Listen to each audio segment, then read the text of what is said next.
Assalamualaikum warahmatullahi wabarakatuh. Kembali lagi bersama kami, kelompok 7 yang beranggotakan Melinia Fitri Indaswari, Suhartiwi, dan Delmalia Sapitri.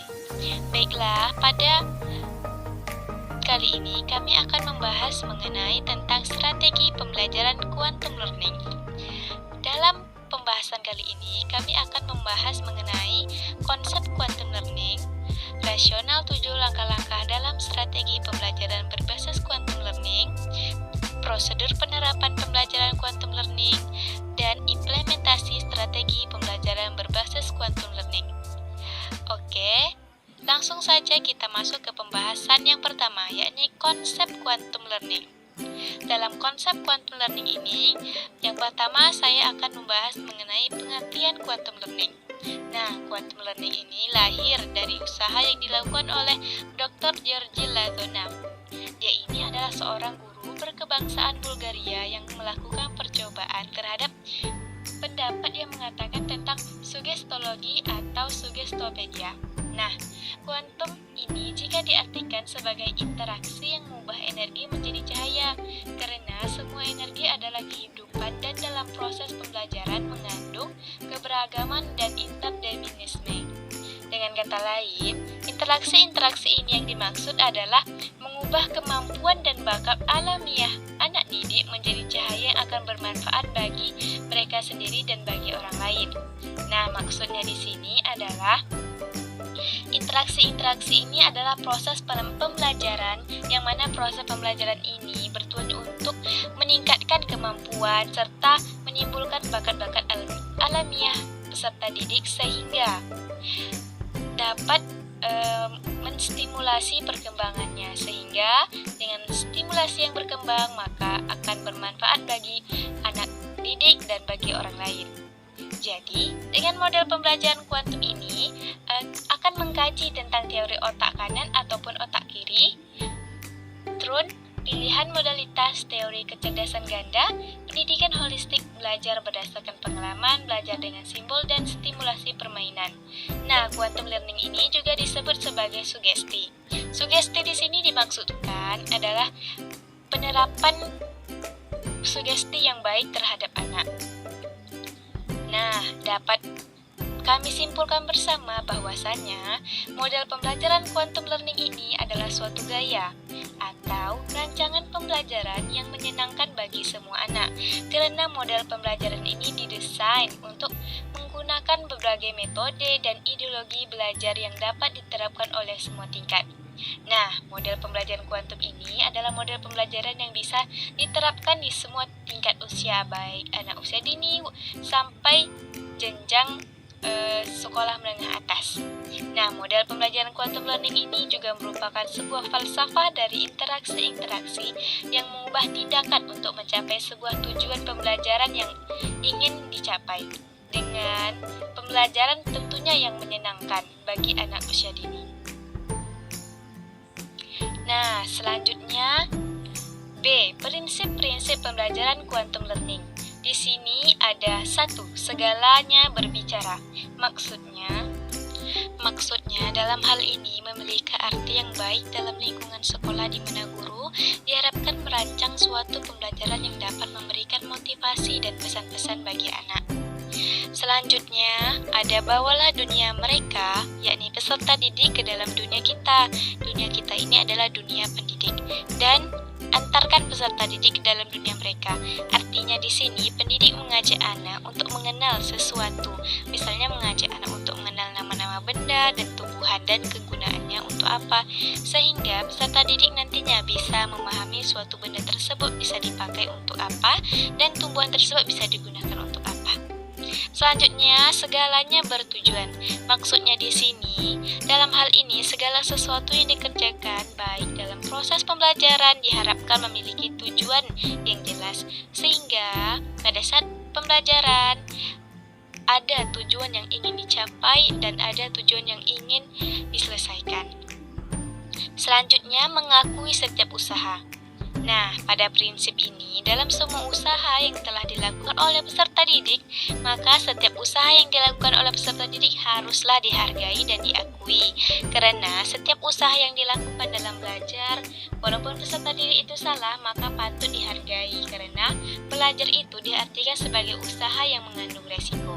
Jadi sebagai guru yang baik, kita harus selalu menghargai suatu usaha apapun yang dilakukan oleh peserta didik. Selanjutnya, merayakan keberhasilan. Dalam apapun yang telah dipelajari oleh peserta didik, salah maupun benar, mengerjakannya sepatutnya dirayakan guna untuk memberikan motivasi dan mengumpan balik untuk meningkatkan hasil belajar anak didiknya. Selanjutnya adalah manfaat model kuantum sebagai mengembangkan potensi anak usia dini. Nah, dalam pembelajaran kuantum ini memiliki berbagai banyak sekali manfaat bagi pembelajaran pendidikan anak usia dini. Di antaranya ada menumbuhkan semangat belajar anak dengan belajar yang menyenangkan.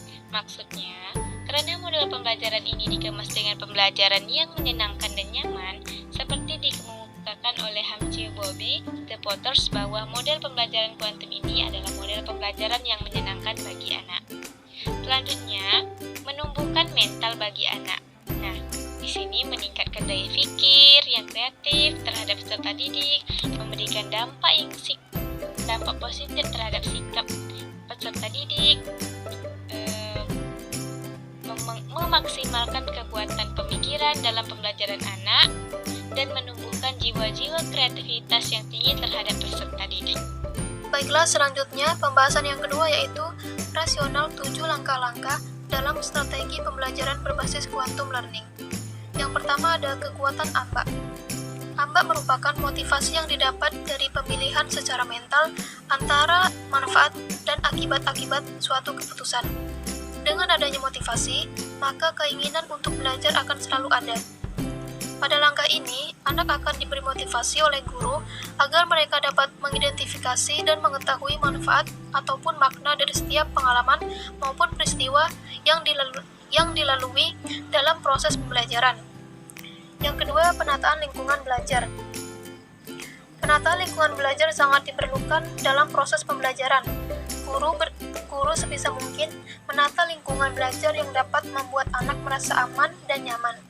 Dengan perasaan nyaman dan aman, akan menemukan konsentrasi belajar. Dengan penataan lingkungan belajar yang tepat, juga dapat mencegah kebosanan dalam diri anak. Yang ketiga, memupuk sikap untuk menjadi juara. Memupuk sikap juara perlu dilakukan untuk lebih memacu dalam belajar anak. Seorang guru selaku pendidik seharusnya tidak ragu untuk memberikan pujian maupun hadiah pada anak yang telah berhasil dalam pembelajarannya. Tetapi guru jangan pula mencemooh anak yang belum mampu menguasai materi. Yang keempat, melalui penyediaan proses pembelajaran yang memberikan pilihan gaya belajar bagi peserta didik, yakni adanya proses pembelajaran yang mengakomodasikan gaya belajar audio, visual, maupun kinestetik.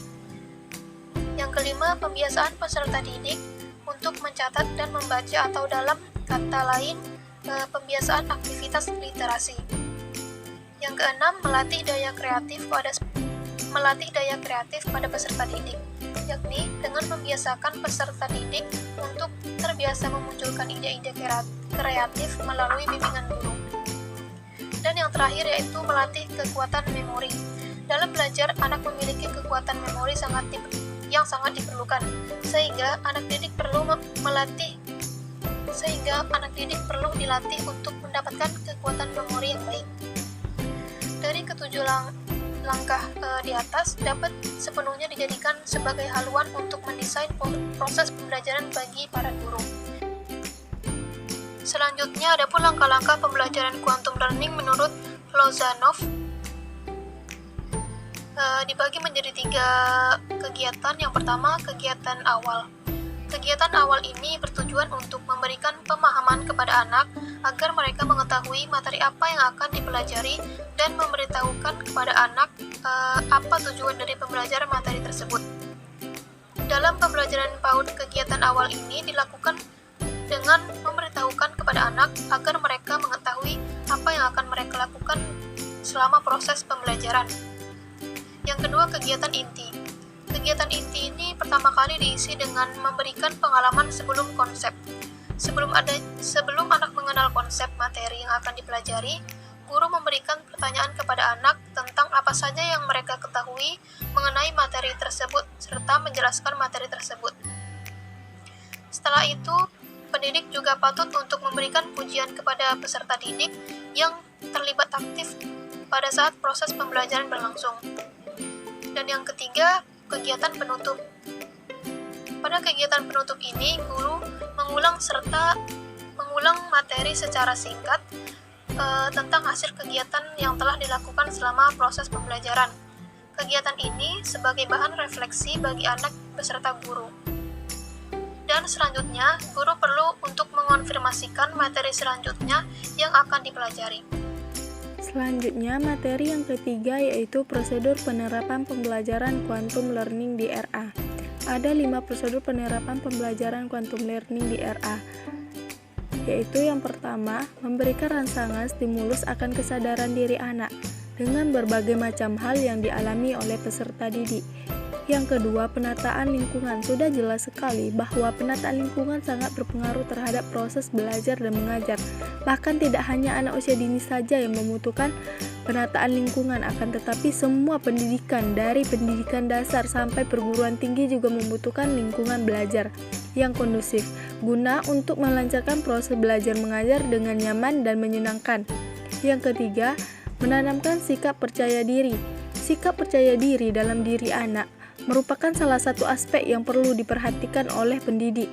Ketika ditanamkan kepercayaan diri terhadap anak dimulai sejak dini, maka kepercayaan itu akan tumbuh dengan cepat dalam diri anak. Sehingga apa yang diinginkan oleh anak akan dikerjakan dengan mudah dan semangat belajarnya tetap terjaga. Yang keempat, menanamkan keterampilan terhadap anak. Dengan membiasakan anak untuk memberikan kesempatan memunculkan suatu ide atau gagasan yang dimiliki anak, maka sikap kepercayaan diri terhadap anak akan selalu muncul ide dan kreativitas yang ada dalam diri anak.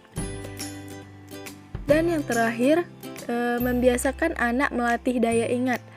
Dalam melatih kemampuan daya ingat anak dengan berbagai ulasan pertanyaan yang selalu diberikan oleh pendidik pada saat proses belajar mengajar, guna untuk melatih kemampuan daya ingat anak yang kuat dengan berbagai pendapat tentang penerapan model pembelajaran quantum learning pada anak usia dini.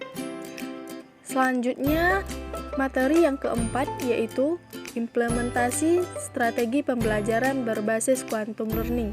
Pada prinsip yang telah dijelaskan sebelumnya, maka pembelajaran quantum learning diimplementasikan melalui beberapa langkah. Yang pertama, dengan memberikan pemahaman akan relasi diri peserta didik dengan berbagai hal yang akan dihadapinya, yakni melalui penanaman ambak atau apa manfaatnya bagiku.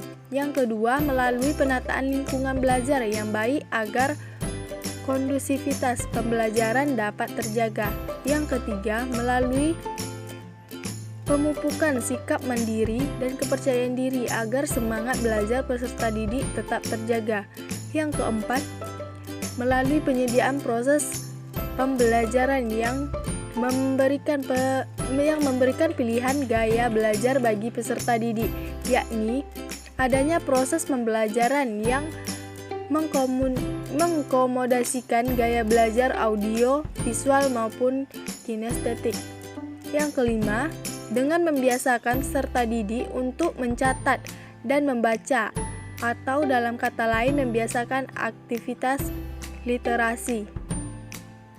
Yang keenam, melatih daya kreativitas peserta didik, yakni dengan membiasakan peserta didik untuk terbiasa memunculkan ide-ide kreatif melalui bimbingan guru. Yang ketujuh, dengan melatih kemampuan ingatan peserta didik. Kemampuan ingatan yang dimaksud yaitu kemampuan untuk meningkatkan dengan baik yang dilatih melalui proses menghafal yang kreatif. Dari ketujuh langkah di atas dapat sepenuhnya dijadikan sebagai haluan untuk mendesain proses pembelajaran bagi guru dalam ranah PAUD di sekolah. Kunci dari proses mendesain ini ada pada perencanaan kegiatan pembelajaran atau disebut dengan rencana pembelajaran atau RPP sesuai dengan kurikulum yang ditetapkan. Ketujuh langkah dalam implementasi pembelajaran quantum learning tersebut sangat mudah dilakukan dalam ranah PAUD, tergantung bagaimana kompetensi guru dalam memahami pembelajaran quantum learning dan bagaimana langkah implementasinya. Baiklah, itulah penjelasan dari kelompok kami.